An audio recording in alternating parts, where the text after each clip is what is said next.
네, 반갑습니다. 네, 8시 거의 다 됐죠? 네. 오늘부터 4주간 질문하는 신앙이라는 제목으로 함께 이야기 나누고자 합니다.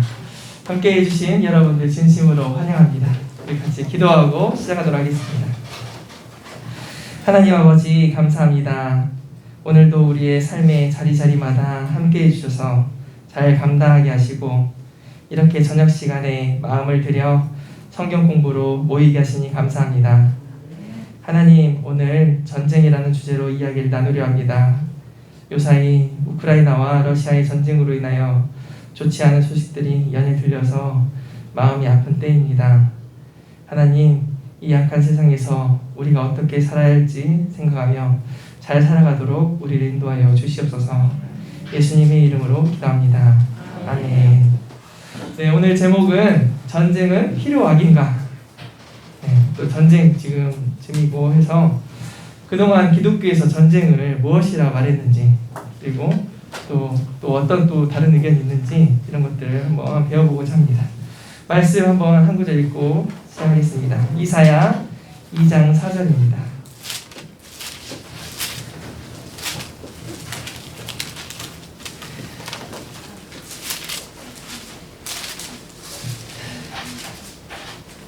네, 970면에 있습니다.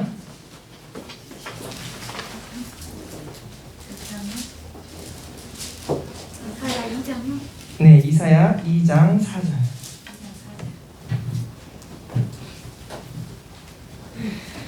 네, 같이 읽겠습니다. 그가 열방 사이에 판단하시며 많은 백성을 판결하시리니 우리가 그들의 칼을 쳐서 모습을 만들고 그들의 창을 쳐서 낫을 만들 것이며 이 나라와 저 나라가 다시는 칼을 들고 서로 치지 아니하며 다시는 전쟁을 연습하지 아니하리라. 아멘. 얼마나 좋은 말씀입니까, 여러분? 이 나라와 저 나라가 다시는 서로 치지 아니하며 전쟁을 연습하지 않을 것이다. 소망이 되는 말씀이죠. 칼이 있고 창이 있는데 칼을 쳐가지고 농사짓는 쟁기나 보습을 만들고 또 낫을 만드는 장면, 또 만약에 총칼을 겨누고 있는데 그 총칼을 다 내려놓고 서로 얼싸안는 모습, 평화의 나라가 온다면은 얼마나 좋겠습니까? 우리나라는 지금 북한과 남한이 대치 중이죠. 그런데 군비 경쟁을 하던 것들을, 군비 경쟁 얼마나 많이 해요? 우리나라 국방비 예산도 상당하잖아요. 그것을 다 돌려가지고 미래를 위한 투자를 하고, 또 김구 선생님이 말했던 문화 강국에 투자하는 모습이 있다면 얼마나 좋은 세상이 되겠습니까? 그런데 버드란트 러셀이라는 철학자가 이런 이야기를 했습니다. 인류는 역사의 93%를 전쟁을 해왔고 나머지 7% 기간만이 평화 시기였다.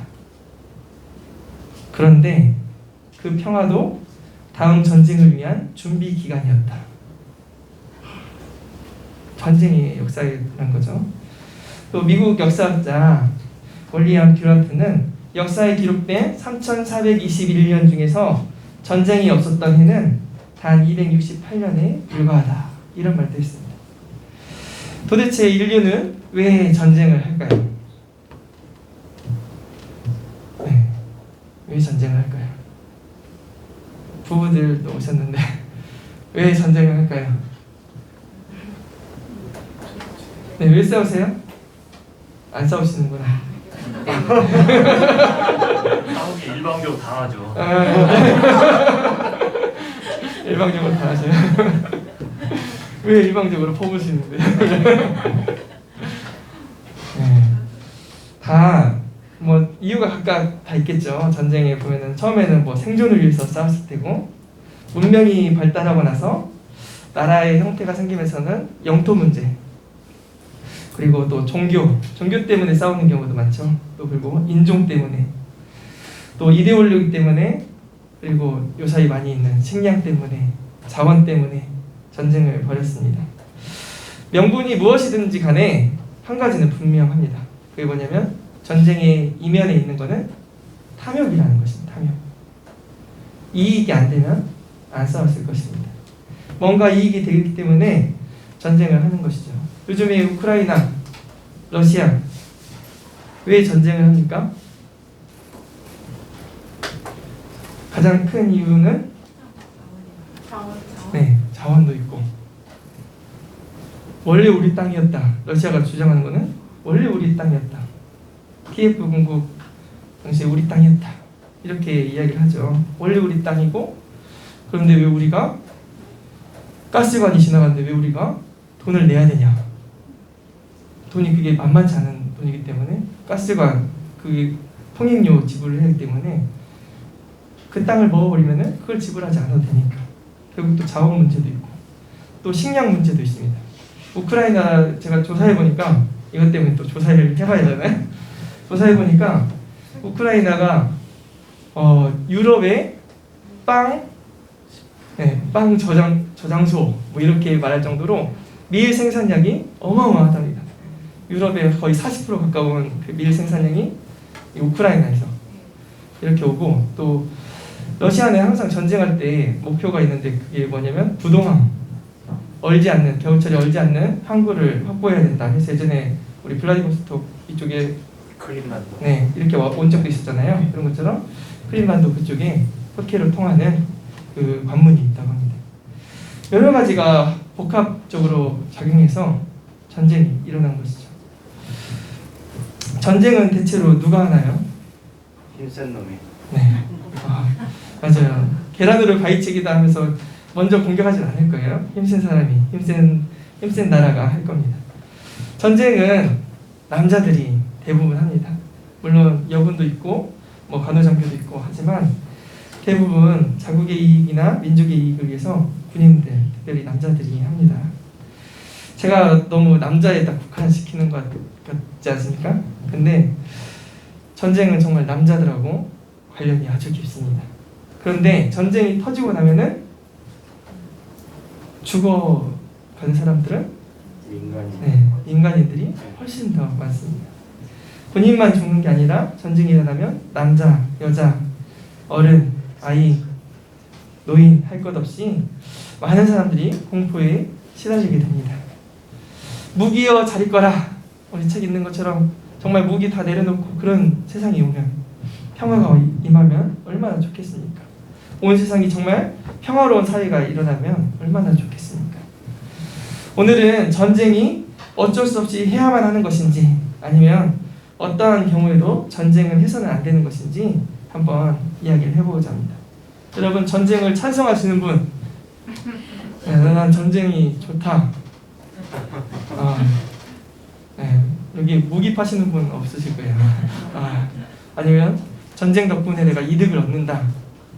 그러면 어떤 사람들은 또 전쟁 이런 특수 상황 때문에 돈을 왕창 버는 사람들도 있잖아요. 그래서 내 일이 아니면 이것도 좋은 기회다 이렇게 여기는 사람들도 많이 있습니다. 그런데 여러분 어떻게 생각하십니까? 전쟁은 어쩔 수 없이 해야 합니까? 어쩔 수 없는 경우가 없겠습니까? 네, 있겠죠. 누군가 만약에 우리 집을 쳐들어왔어요. 어떻게 하겠습니까? 싸우실까요? 네, 유경희 권사님 싸우신다. 좀 원래 소시적에 싸우신 분들이에요. 그럴지도 몰라요. 네, 어떻게 하시겠습니까? 신고해야죠. 네, 신고하거나 경찰에 신고하거나. 네, 당하니까 뭐라도 준비해놔야겠다. 뭐 생각하시는 분들 있지 않습니까? 집에 있는 거 다 줘버려요. 네, 다 줘버려요. 다 싸우기 전에 준다. 뭐 들어오든 말든 문을 열고 환영하는 분은 아무도 없을 것입니다. 그래서 국방이라는 것이 있죠. 어느 나라든지 국경에는 국경 수비대가 늘 있습니다. 정도의 차이가 있지 국경 수비대는 다 있습니다. 인도에서 예전에 네팔 넘어갈 때 한번 보니까 세상에 저는 깜짝 놀랐어요. 우리나라는 어디 뭐 다른 나라 가려면 배를 타거나 비행기를 타거나 그래야 되는데 거기는 그냥 다리를 하나 건너면은 국경을 넘어가더라고요. 우리나라 사람들은 이해 못해요. 뭐 유럽 가도 마찬가지잖아요. 어디 뭐 그냥 관문 하나만 통과하면은 아니면 버스 타고 가다가 여기서부터는 프랑스입니다 뭐 이렇게 하기도 하고. 정말 그런데 우리나라는 위에 북한이 막고 있죠. 이쪽으로 못 가요. 국경이 있죠. 왜냐면 우리의 것들, 우리의 이익이 되는 것들, 이것들을 침범해서는 안 된다 생각하고 있기 때문에 이렇게 전쟁을 막고자 국경 수비대를 듭니다. 제가 오늘 어떤 동영상을 봤는데 동영상 제목이 뭐였냐면 에펠탑이 불타고 있어요 이런 동영상이었어요. 한번 찾아보시면 보이는데 에펠탑에 갑자기 어떤 여자가 에펠탑을 배경으로 사진 찍고 있는데 비행기가 샥샥 날아가고 에펠탑에 폭탄이 떨어지고 막 그러는 거예요. 그래서 오 뭐지 했는데 그 아래 글자가 나오더라고요. 이거는 우크라이나에서 제작한 영상입니다. 그러면서 뭐라고 썼냐면 여러분들에게도 이런 일이 닥칠 수 있습니다. 도와주십시오. 이런 국가 차원에서 홍보적으로 만든 거예요. 전쟁이 일어나면은 이게 남의 일이 아니라 내 일이 된다는 것이죠. 그래서 지금 우크라이나는 싸우고 있어요. 뭐 항복한 게 아니라 싸우자 해서 지금 자원 입대하고 막 그런 상황이 있는 것이죠. 어떤 경우에서도 전쟁은 안 됩니다. 하지만 전쟁을 막기 위해서는 또 힘이 또 필요한 것입니다. 우리나라도 사드 배치가 한참 사드 배치 가지고 막 논란이 됐었잖아요. 왜요? 사드를 배치하면은 이 사드를 통해서 중국까지 멀리 볼 수 있으니까 중국 입장에서는 우리를 왜 건드냐, 여기다 배치하면 안 된다. 우리는 또 북한에서 미사일 쏘면은 어떻게든 막아야 되기 때문에 해야 된다. 또 미국에서는 북한이 또 어떤 일을 저질지 모르니까 당연히 해야 된다. 막 이러면서 논란이 막 됐지 않습니까? 결국은 다 자기 이익 때문에 중국에서 안 된다 했고 우리나라는 또 어쩔 수 없이 미국이 또 하자니까 이렇게 할 수밖에 없는 상황이고 그런 것 때문에 아주 참 힘든 상황이었습니다. 미국은 팍스 로마나가 아니라 팍스 아메리카나라고 해서 팍스 로마나는 로마의 힘에 의한 평화라는 뜻인데 미국은 우리가 힘을 가지고 세계 경찰 국가로서 많은 나라들을 평화롭게 만들어야겠다 하면서 팍스 아메리카나를 외칩니다. 그래서 미국의 통치 아래서 온 세계가 평화롭게 이루어져야 된다. 정의는 우리가 지킨다. 네, 그것 때문에 나온 영화가 캡틴 아메리카. 그런 거죠. 캡틴 아메리카. 그런데 거기에 2인자가 등장했는데 누구예요? 중국. 네, 2010년부터 이제 치고 올라왔죠. 원래는 일본, 미국 다음에 일본이었는데 일본은 사실 미국이 키운 나라였죠. 근데 이제 너무 커지니까 미국이 제재를 해버리고 그 사이에 이제 중국이 올라오게 됐어요. 근데 중국이 우리는 이제 미국과 동등한 나라를 꿈꾼다면서 중국몽이라고 시진핑 이야기했잖아요. 중국몽. 중국의 옛날 그 번영했던 것을 꿈꾸면서 실크로드를 다시 회복해야 된다 하면서 1대1로라는 정책을 펼쳤어요. 1대1로가 뭐냐면 1대 허리띠 그 협대하듯이 되는데 띠를 두르는데 옛날 실크로드 같은 띠를 두르고 아래로 바다 해상길을 개척해서 우리가 중국의 힘을 과시해보자. 다시 옛날의 위용을 되찾자. 이런 것을 펼쳤죠. 그랬더니 이제 미국이 위협이 되는 거예요. 그래서 자꾸만 부딪히게 되죠. 지금 여러 군데 부딪히는 거 보면은 대부분 미국과 중국 부딪히는 곳들마다 그런 게 나오죠. 예전에는 미국이 내가 힘이 있으니까 다 조용해! 뭐 이런 식이었는데 내 밑으로 다 조용해. 뭐 이런 거였는데 지금 이제 중국이 치고 올라오니까 또 이런 전쟁의 기미들이 곳곳에서 보입니다. 이번에 우크라이나 사태 이야기하면서 같이 나오는 곳이 있어요. 어디일까요? 대만. 중국이 대만 가만 안 두겠구나. 다들 짐작하고 그렇게 보는 거잖아요. 그렇다면 전쟁과 평화에 대해서 신학자들은 어떻게 말할까요? 정도의 차이는 있지만 우리 신학에서는 두 가지 입장을 둬요. 첫 번째는 정당한 전쟁론. 전쟁에 대한 옹호적인 입장이죠. 두 번째는 비무장 평화주의 두 가지 입장이 있어요. 뭐 제3의 길도 있을지 몰라요. 그런데 정당한 전쟁 이론, 전쟁이 정당하다면 전쟁을 할 수 있다는 이론입니다. 이 이론은 마치 전쟁을 좋아하는 느낌처럼 들기도 합니다. 그런데 이 정당한 전쟁 이론도 역시 전쟁을 위한 이론이 아니라 평화를 이루기 위한 이론입니다.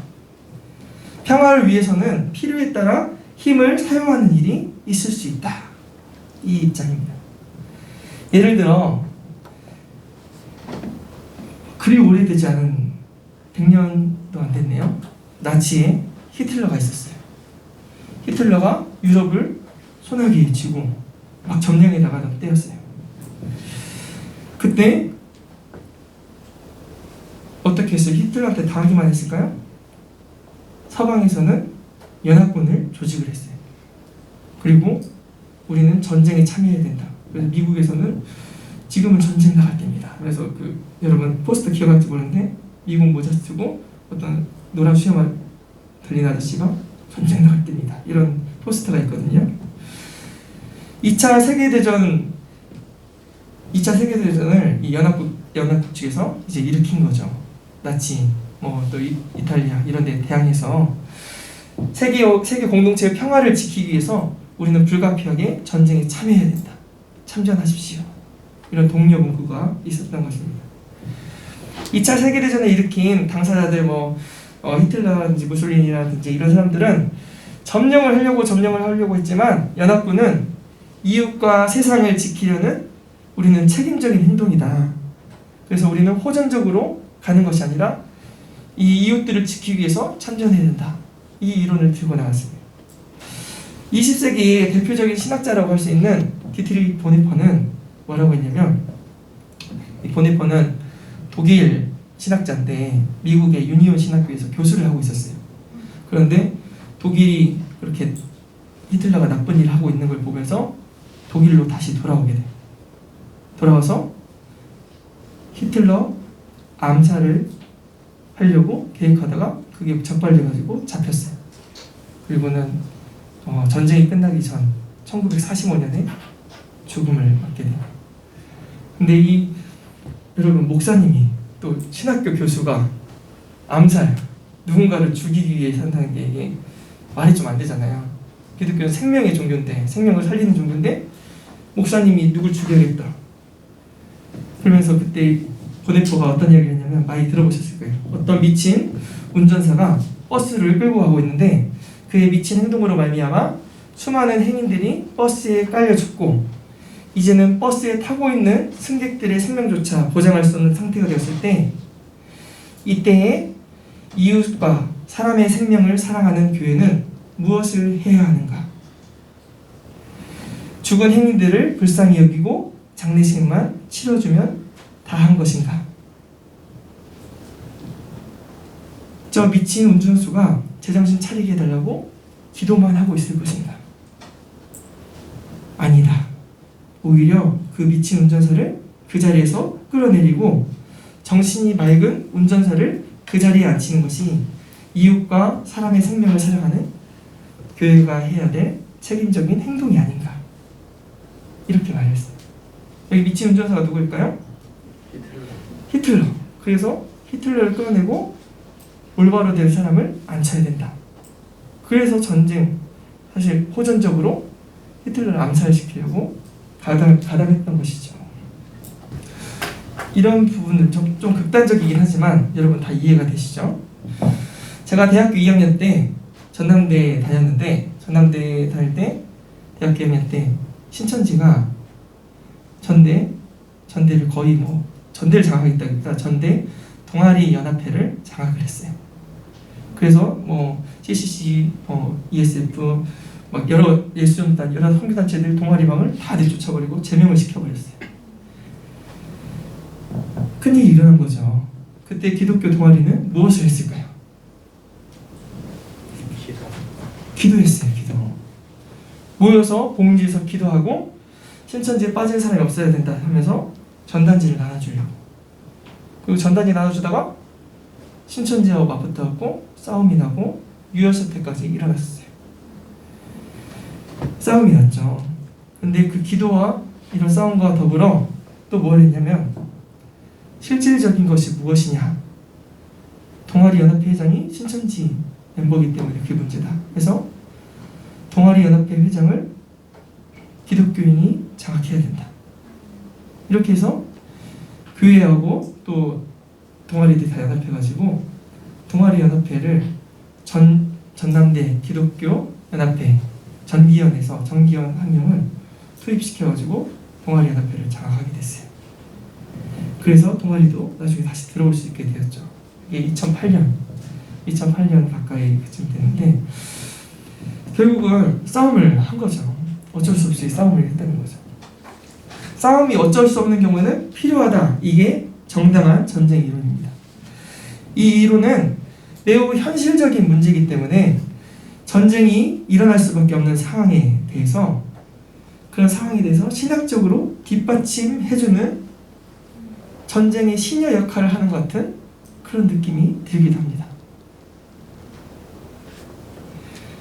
이 문제는 우리 사회에서 많이 일어나고 있습니다. 예전에 아프간 미군 철수 했잖아요. 아프간에서. 그때 우리나라에서 뭐라고 했어요? 주한미군 철수 반대. 왜요? 미군이 나가면은 어떻게 될지 모르니까. 이게 현실적이었던 것이죠. 주한미군이 있어서 전쟁을 억제하고 있다. 이게 다 국민적인 공감되었기 때문에 우리나라에서는 좀만 더 밀어달라. 이런 마음들이 다 있었던 것이죠. 우크라이나. 우리 집에 쳐들어왔는데 우리나라를 빼앗는다고, 영토를 빼앗는다고 쳐들어왔는데 가만히 그냥 보고만 있을 것인가? 아니라는 것이죠. 그래서 싸움이 일어난 것이죠.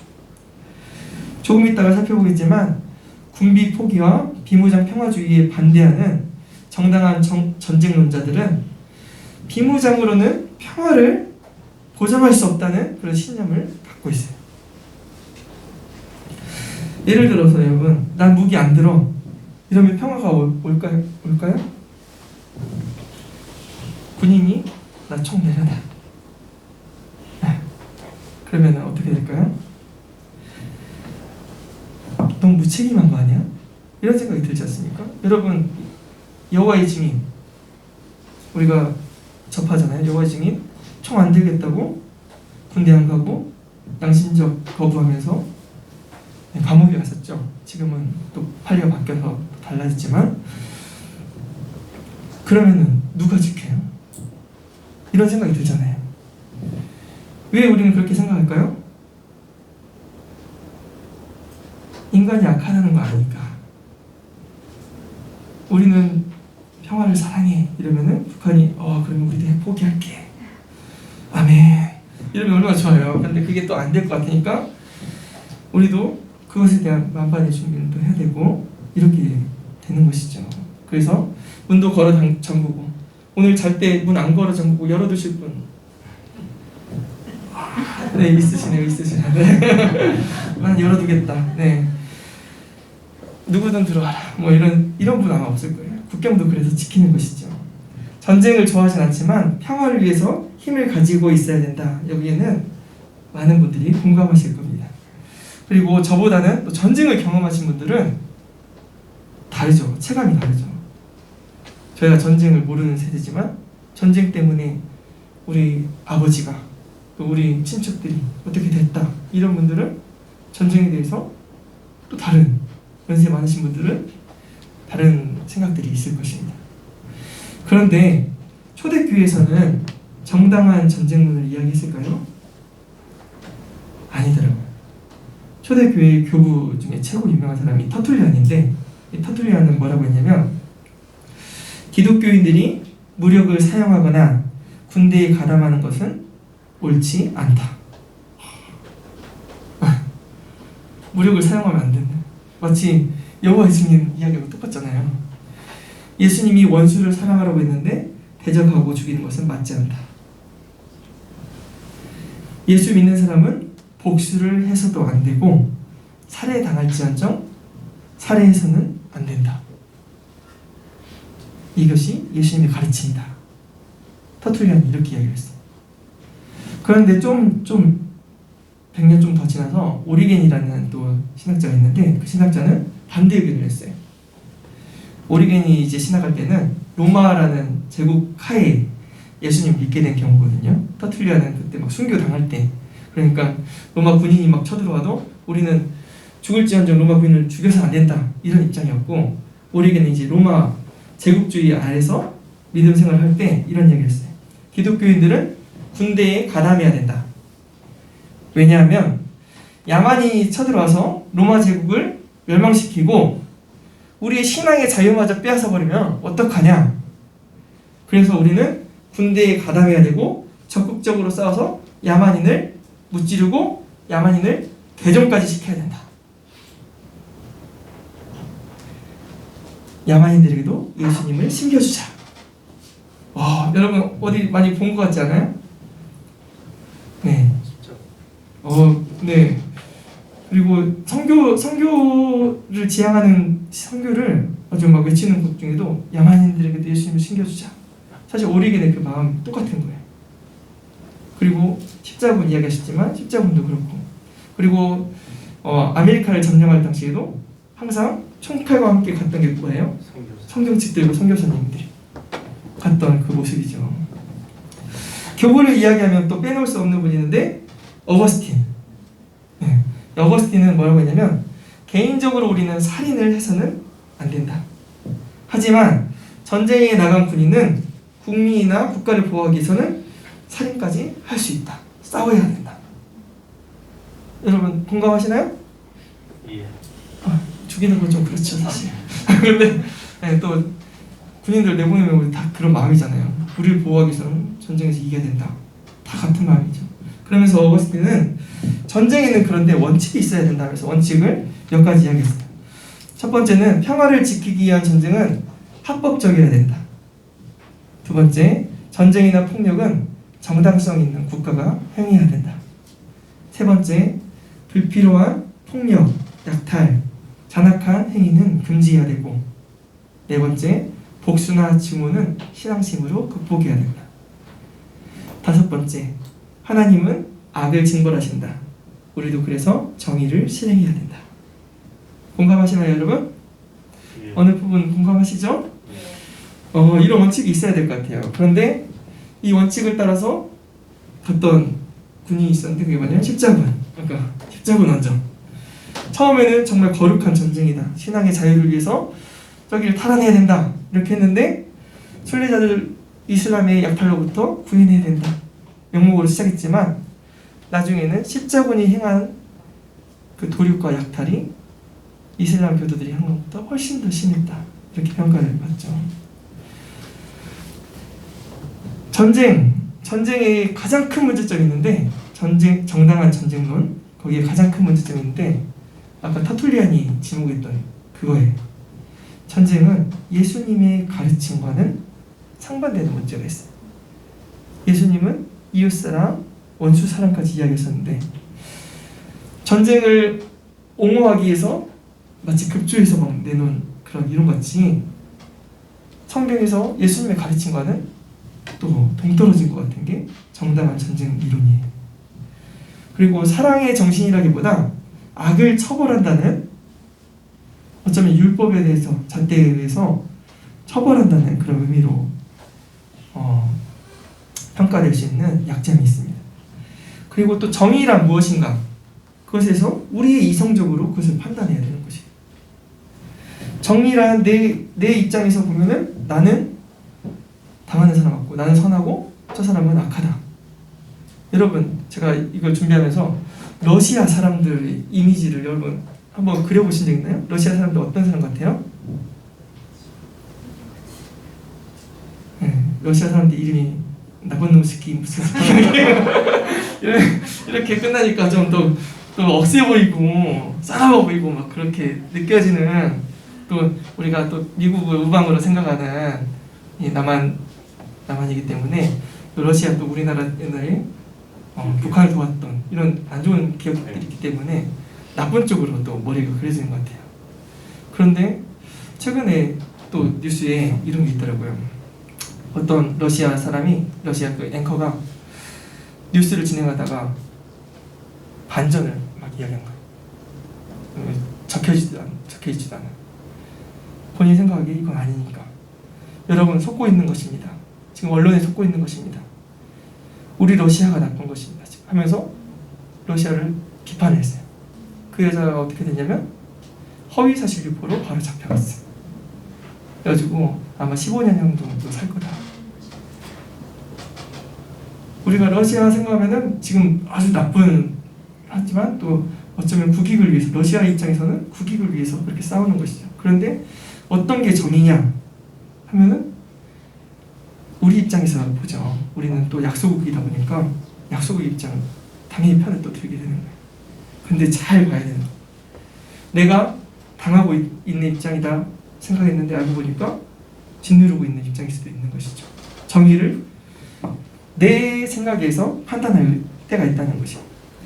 또 다른 문제가 있는데 그게 뭐냐면 정당한 전쟁론을 자꾸 옹호하다 보면은 군비를 계속해서 증강할 수밖에 없는 거예요. 우리는 침략을 받아서는 안 되고 저들을 침략하진 않지만 이길 힘은 있어야 된다. 자꾸만 커지는 것이죠. 그렇기 때문에 정당한 전쟁론을 제일 환영하는 사람들이 있는데 그게 누구냐면 무기 파는 사람들이에요. 전쟁이 일어났으면 좋겠다는 사람들이 옛날에 대공황 때 뭐였어요? 무기 팔아먹었죠. 한국전쟁 때 일본이 우리나라 무기 팔아먹으면서 일본이 다시 떴잖아요. 이렇게 이득을 보는 사람들이 있는 거예요. 그리고 또 정당한 전쟁론이 또 안 되는 이유 중에 하나가 뭐냐면 요즘 세상은 핵폭탄 하나면 쑥대밭이 되는 세상이에요. 핵폭탄이 딱 떨어졌는데 나쁜 군인들만 골라서 죽이나요? 다 죽는 거예요. 다 죽는 거예요. 선한 사람이든 악한 사람이든 다 죽어버리는 무고한 시민까지도 죽는 것이 지금 세상이에요. 그런데 정당한 전쟁이 평화를 세우는 것일까? 여기에는 의문이 드는 것이죠. 생각해볼 문제예요. 하지만 정당한 전쟁 이론은 기독교 역사상 거의 2000년 가까이 기독교가 주장했던 것이에요. 어거스틴, 아퀴나스, 루터, 칼빈조차 다 정당한 전쟁론을 인용을 했어요. 그렇다면 다른 편에 있는 아까 뭐라 했어요 이게? 평화, 빈부장 평화주의. 빈부장 평화주의는 사실 정말 극소예요, 극소. 빈부장 평화주의는 누구나 예수 믿는 사람이건 안 믿는 사람이건 평화를 원하지만 이것은 좀 이상적인 거 아닌가 할 정도로 도외시되는 것이 빈부장 평화주의예요. 예수님은 검을 든 자는 검으로 망할 것이다. 이런 말씀하셨죠. 이 빈부장 평화주의의 대표적인 신학자가 있는데 메노 시몬즈라는 사람이에요. 이 메노 시몬즈는 빈부장 평화주의, 우리가 예수님의 정신을 따라야 된다. 그래서 가장 중요하게 여기는 게 산상수훈이에요. 산상수훈. 그래서 메노를 따랐던 사람들이 거의 한 기독교의 분파를 이뤘는데 메노나이트라고 해요. 메노나이트. 우리나라에 보면은 신앙 서적 중에 대장간, 여러분 대장간이라는 출판사가 있거든요. 거기 대장간 출판사에서 나온 것들은 메노나이트 사람들이 많이 보는 거구나 이렇게 보시면 돼요. 우리는 규장 불안노 이런 거 많이 보는데 대장간에서 나온 것들은 보면은 다 그쪽이에요. 메노는 평화의 왕을 추종하는 기독교인들은 평화의 왕을 따라야 된다.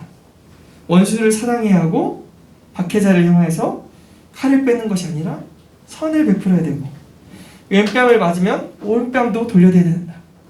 산상수훈을 이야기하면서 우리 개인 윤리뿐만 아니라 그것이 개인 윤리에서만 국한돼서는 안 되고 정치적으로도 그것이 실현돼야 된다.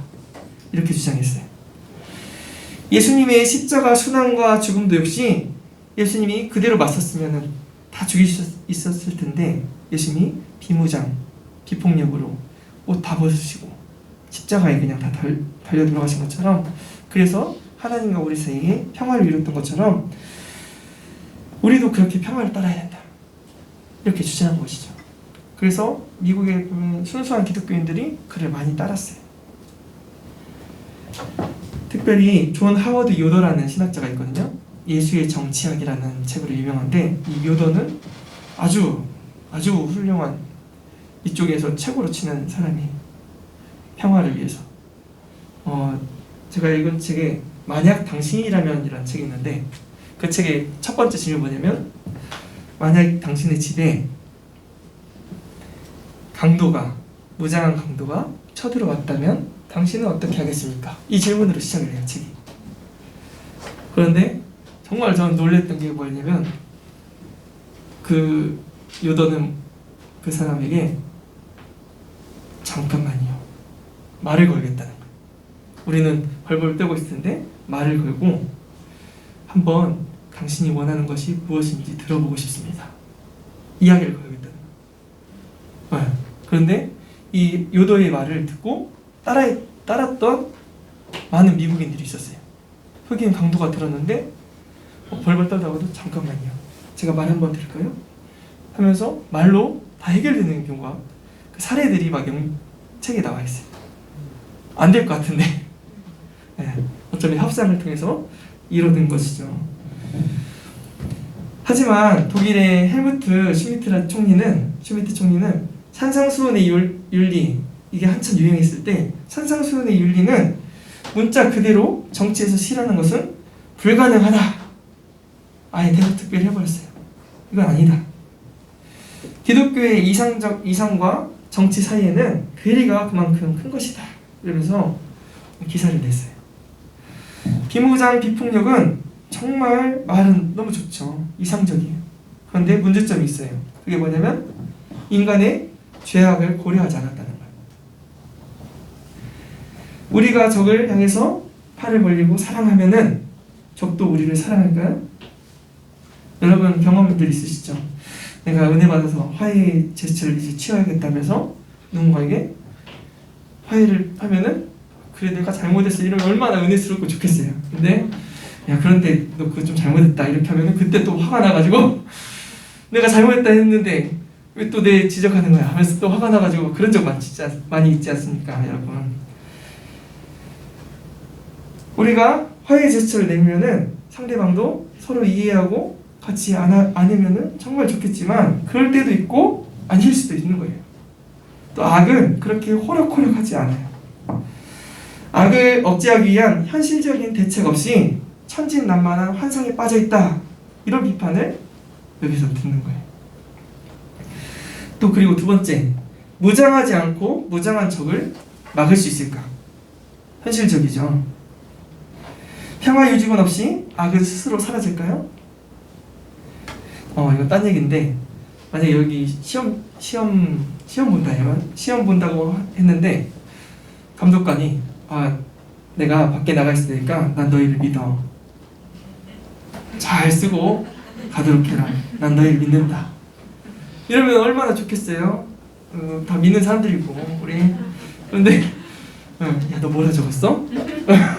선생님 없으면 그러잖아요. 그런 것처럼 선생님 없는 교실은 우리 생각에는 선생님이 믿어주면 그 믿음에 부응을 해야 될 텐데 그러지 않는 게 우리 인간이에요. 무법천지가 될 수 있는 것이죠.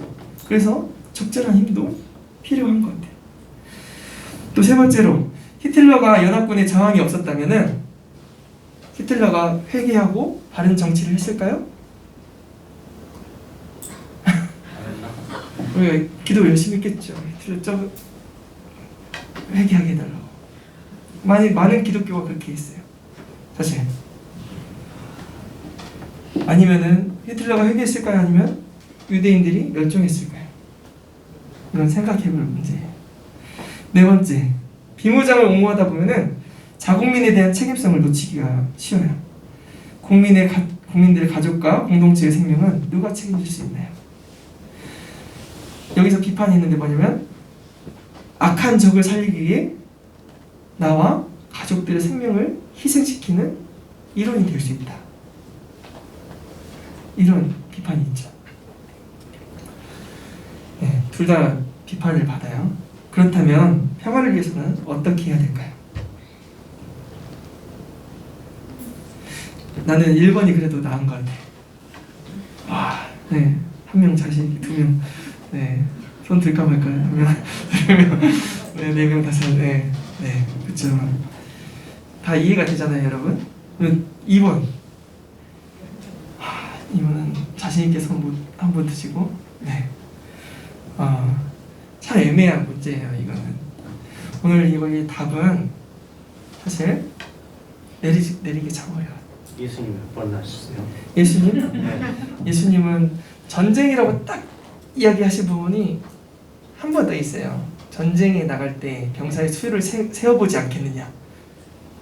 전쟁 이걸 가지고 이제 정당한 전쟁론자들은 예수님도 전쟁 인정한 거 아니냐 이렇게 말하고, 이 비폭력 평화주의자들은 예수님이 전쟁을 옹호한 게 아니라 그거는 미래를 생각하면서 행동하라 이런 쪽으로 이야기한 거 아니냐 이렇게 말을 해요, 해석의 입장에서. 그런데 예수님은 사실 전쟁에 대해서는 이야기하지 않았어요. 어쩌면은 또 평화에 대해서 더 많이 이야기를 하셨어요. 그리고 우리 기독교인들이 이뤄야 될 것은 평화죠. 그런데 둘 다 아까 말씀드린 것처럼 둘 다 평화에 대해서 이야기를 하는 거예요. 여기는 당하지 않을 힘을 길러야 된다. 여기는 당하더라도 평화를 이뤄야 된다. 네. 우리가 근데 이것을 현실적으로 고민하면은 남이 나한테 나쁜 말을 막 이렇게 하는데 나는 말 한마디 못하게 쏴 붙여야 될까? 쏴 붙여야 될까? 아니면 당해야 될까? 여러분 어때요? 개인 성향에 또 따라 다르겠죠? 내가 당한 만큼 되돌려준다. 일을 가는 사람들도 있고, 내가 쟤를 저주하면서 기도라도 한다 이런 마음도 있고, 어떤 분들은 내가 참지 잘 몰라서 그래 이런 사람들도 있을 것이고, 성향 따라 다르기도 하죠. 근데 이게 실제적인 부분도 있고, 또 그래서 답은 또 없어요, 이 부분. 근데 제가 평화를 위해서 그럼 어떻게 해야 되냐, 두 가지 다 장단점이 존재하죠. 하나를 취했다가는, 여기를 취했다가는 성경의 정신, 예수님이 말씀하셨던 산상수훈과는 완전 다른 모습이 되는 거예요. 또 여기를 취했다가는 생명이 위태해요. 어떻게 해야 될까요? 평화를 위해서는 필요한 정신이 있는데 그게 바로 정의예요. 정의. 그리고 사랑이에요. 성경에 두 가지 축이 있는데, 정의, 하나님은 정의로우신 분이잖아요. 또 하나님은 사랑의 하나님. 이 두 가지를 잘 붙잡아야 돼요. 하나님은 옳은 걸 옳다 하시고 그른 걸 그르다 하셔요. 그런데 하나님은 또 우리가 생각하는 것보다 훨씬 더 사랑이 풍성하셔서 품으실 수 있는 분입니다. 탐욕과 이기심은 평화를 깨뜨리지만 정의는 평화를 가져옵니다. 이사야 32장 17절에 보니까 공의의 열매는 화평이요 공의의 결과는 영원한 평안과 안전이라. 많은 선지자들이 선지서를 요약하면은 평화의 세계는 정의의 세계다 이렇게 말할 수가 있어요. 정의란 무엇일까요? 선지서에서 말하는 정의를 이야기하기 위해서는 불의가 무엇인지 보면 돼요. 선지서에서 불의를 뭐라고 하냐면 약한 사람이 짓밟히는 사회, 이게 불의라는 거예요. 그래서 정의 편에 설 때는 약속 편에 서는 거죠.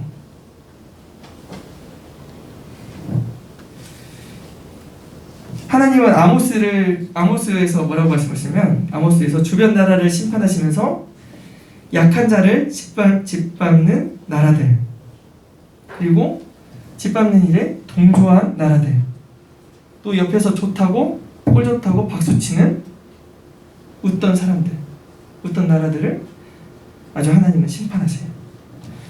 하나님은 사랑의 하나님이시기 때문에 이 약한 사람, 약한 나라를 보듬어주기 원하세요. 그게 정의예요. 하나님의 정의, 사랑에 기초한 정의. 여기서 평화가 출발해요. 요즘에 윤석열 대통령 당선되면서 정의, 여러분 여러 가지 정치에 대해서 의견이 있겠지만, 요즘 재개발이 갑자기 또 다시 일어나요. 재개발 붐이 다시 일어나요. 그래서 건설이 또 뜰 거다 이야기가 나오잖아요, 뉴스에.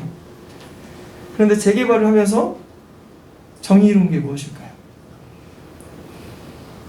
여러분 한번 그걸 찾아보세요. 재개발하면서 정의로운 거. 재개발할 때 그 땅에 원래 살던 원주민들이 있을 거 아니에요?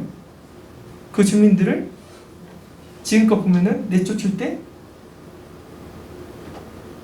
제대로 대우를 해줬나? 네. 그것 때문에 뭐 용산 예전에 문제도 있었고 여러 가지 문제도 있었지 않습니까? 그런데 앞으로 또 어떻게 될지 그게 몰라요. 재개발하면은 좋죠. 그런데 남아있는 사람들에 대한 대우가 적절한 대우가 있는가? 기독교인들이 이것에 관심을 가져야 돼요. 재개발하면 내 아파트 집값 오르겠네, 좋겠네, 이게 아니라 거기에 약한 사람들. 그래서 최근 뉴스에는 이런 게 있더라고요. 우리나라와 다른 나라를 비교해봤어요. 근데 일본에도 예전에는 깡패들이 와가지고 다 철거해버리고 막 그랬는데 그게 어느 순간 문제가 돼가지고 그때부터는 상당한 금액을 주면서 나가달라고. 그래서 재개발하면은 서로 환영한다는 거예요. 원주민들이. 와, 우리 개탔다 하면서 좋아한다는 거예요. 그런데 이게 어쩌면은 정의로운 것이죠. 대우를 해주는 거. 또 두 번째, 이웃사랑. 이 정의와 함께 이웃사랑. 이웃 국가의 아픔을 짊어질 수 있을 때 그때 평화가 와요. 이웃사랑. 이웃 국가의 아픔을 내 아픔으로 받아들이면 그것은 예수님의 마음을 품는 거예요. 이웃 사랑하는 거예요. 그러면 정말 그런 나라들이 있다면은, 그런 국가들이 옆에 있다면은 평화로운 사회가 되는 것이. 너 쳐들어오면은 너희 거 안 먹어. 지금 다 그러지 않습니까? 많은 국가들이. 러시아 너희 거 안 먹을 거야. 다 봉쇄할 거야. 이런 게 어쩌면은 정의로운 행동이고 또 이웃 사랑하는 행동이에요. 지구촌의 일을 내일로 여긴다면은 평화는 오게 됩니다. 너무 뜬구름 잡는 이야기였죠. 그런데 사랑하면은 마귀를 이길 수 있습니다. 왜냐면 하나님은 사랑의 하나님이니까. 하나님의 사랑의 하나님 편에 서면은 마귀는 물러갈 수 있습니다. 9.11 테러 이후에 사우디아라비아의 왕세자가 뉴욕 시장한테 거액을 보냈어요. 거액을 보내면서 어떻게 쓰라고 하면서 도움을 줬죠. 그랬더니 어떻게 했을까요? 안 받아. 이런 거예요. 돌려보냈어요. 그러자 이 사우디아랍 왕자가 제발 아랍 사람의 눈으로 아랍인들을 봐줬으면 좋겠어요. 이렇게 한마디 남겼어요. 미국은 이 아랍 사람, 그 아라비아 사람이 보냈다고 해서 그 알카에다 짓인데 너 똑같은 놈 아니냐 하면서 누굴 동정해 하면서 안 받은 거죠. 그리고는 결국 어떻게 했어요? 보복으로 쳐들어갔죠. 그런데 이 아라비아 사람은 어쩌면 선한 사마리아인의 입장으로 좀 미국의 아픔을 보듬어 주려고 돈을 보낸 것이었어요. 하지만 미국은 복수의 칼을 들이밀었죠. 그래서 결국은 전쟁이 일어난 것이. 이웃사랑에서 더 나아가서 예수님은 무엇을 이야기하셨나요? 원수를 사랑하라. 원수 사랑은 정말 어렵습니다. 그런데 예수님은 왜 이렇게 불가능해 보이는 것을 가르치셨을까요? 여러분, 원수 사랑은 천국에서나 가능할까요? 천국에서는 원수 사랑이 불가능해요. 원수가 없어요. 천국 가면 원수가 없어요. 죄인도 원수도 친구로 변하는 것이 천국이죠. 이 땅에서 해야 될 것이기 때문에 원수 사랑 가르친 거예요. 주님 안에 있으면 정말 죄인도 원수도 친구로 변하는 것이에요. 여러분, 예수님의 12제자 중에는 여기저기서 막 모인 사람들이 있었잖아요. 그 중에 어떤 사람이 있었어요? 가룟 유다 같은 사람도 있었고, 열심당원이 뭐냐면 독립투사였어요. 독립투사. 베드로도 그 중에 한 명일 거다 이렇게 말하는데, 정확히 말하면 시몬, 열심당원 시몬, 셀로신 시몬은 정말 열심당원 시몬이라고 써있죠. 베드로도 칼 들고 다녔으니까 그럴 거다 이렇게 추측하는 거고, 또 누가 있었어요? 그런 사람들이 죽여버리고 싶었던 사람이 있었는데 세리, 마태, 세리 마태 같은 사람도 있었어요. 그런데 어떻게 12제자가 같이 어울렸어요? 주님 안에서 이게 이루어진 것이죠. 또 사도행전에 보면은 초대교회, 특별히 안디옥 교회에 몇몇 교사들이 있는데 사울, 바나바 이런 사람들도 있었어요. 그런데 또 누가 있었냐면 헤롯의 젖동생인 마나엔이라는 사람이 있었어요. 헤롯이 누구예요? 아무튼 왕가 사람이에요. 이 마나엔은 왕가 사람. 그런데 또 그 당시에도 천하게 여겼던 니게르라는 사람이 있었어요. 니게르가 누구냐면 니그로, 흑인. 니게르라는 사람이 있었던 거죠. 그런데 교회 안에서 주님 안에서 은혜를 받으니까 원수가 아니라 같이 어울릴 수 있는 공동체가 된 것이에요. 마귀는 서로를 미워하게 만들어요. 교회 안에도 진보가 있을 수 있고 보수가 있을 수 있어요. 그런데 잘못되는 교회는 서로 야 그거 아니야 하면서 싸우는 거죠. 교회가 왜 이 진보하고 보수 때문에 왜 갈라져야 돼요? 아니죠. 나하고 생각이 다르구나. 제 생각도 저렇게 주장하는 이유가 있겠지. 또 어떻게 바뀔지 몰라. 내가 이렇게 바뀔 수도 있고 내가 저렇게 바뀔 수도 있고 서로 이해가 가능한 거죠. 그런데 마귀는 서로를 미워하고 죽여요. 공산주의 왜 나쁘다고 해요? 공산주의 이론은 너무 좋아요. 사랑의 공동체, 평화의 공동체 같아요. 막 느낌이. 그런데 나쁜 방법을 갖고 있어요. 수많은 사람을 죽이고 피 흘리게 만드는 거예요. 부자, 자본가 죽여서라도 빼앗아야 된다. 내가 갖지 못한 것은 쩌가 많이 가져서 된다. 쟤를 죽여. 이런 이론인 거죠. 증오를 막 부추기고 이런 것은 성령 하나님이 원하시는 방법이 아니에요. 증오에 사로잡혀 보호가는 것은 평화를 깨뜨리는 것이에요. 그래서 하나님이 원하시는 일이 아닐 거예요. 예수님이 그래서 말씀하신 것이 뭐냐면 용서예요. 용서. 내가 당한 대로 갚아주는 것은 평화를 위한 방법이 아니에요. 십자가의 용서만이 악을 끊어버릴 수 있는 힘을 갖고 있어요. 미국의 1차 세계대전이 일어났을 때 가장 피해를 본 나라가 어디냐면 전쟁에 패배한 나라죠. 독일. 피해를 많이 줬기 때문에 나중에 전쟁 배상금을 엄청 많이 물리게 됐어요. 그 배상금은 평생 일해도 우리 세대에 다 못 끝날 만큼 엄청난 배상금이었어요. 1320억 마르크. 매년 전쟁 빚을 갚아나가야 됐으니까 독일 경제가 무너져버린 거예요. 그때 나왔던 사람이 누구냐면 히틀러. 우리 게르만 민족이 이래서는 안 된다. 주저앉아서 안 된다. 하면서 막 자긍심을 막 심어주고 힘을 다 하나로 모아가지고 전쟁을 다시 일으키자 하면서 우리가 이기면은 안 갚아도 된다. 이런 거죠. 그래서 전쟁을 일으켰어요. 결국 어떻게 됐어요? 졌어요. 그러자 이제 독일 쩌놈들은 다시는 일어서지 못하게 완전 밟아버려야 된다 하면서 전쟁 배상금이 또 다시 불거져 나왔어요. 그때 반대 의견을 냈던 사람이 있는데 그게 누구냐면 미국의 국무장관이었던 마샬이었어요. 마샬이 뭐라 했냐면 이렇게 했다가는 언제 또다시 제2의 히틀러가 나오고 3차 세계대전이 일어날지 모른다 하면서 우리는 이제부터 전쟁 폐허가 된 독일에 새로운 독일을 세우겠다 하면서 독일의 이 나쁜 놈들인데 거기에 지원을 엄청 하죠. 그래서 일어난 게 뭐냐면 라인강의 기적이에요. 라인강의 기적. 그 마샬이 주장했던 그 플랜이 뭐라냐면 마샬 플랜이래요.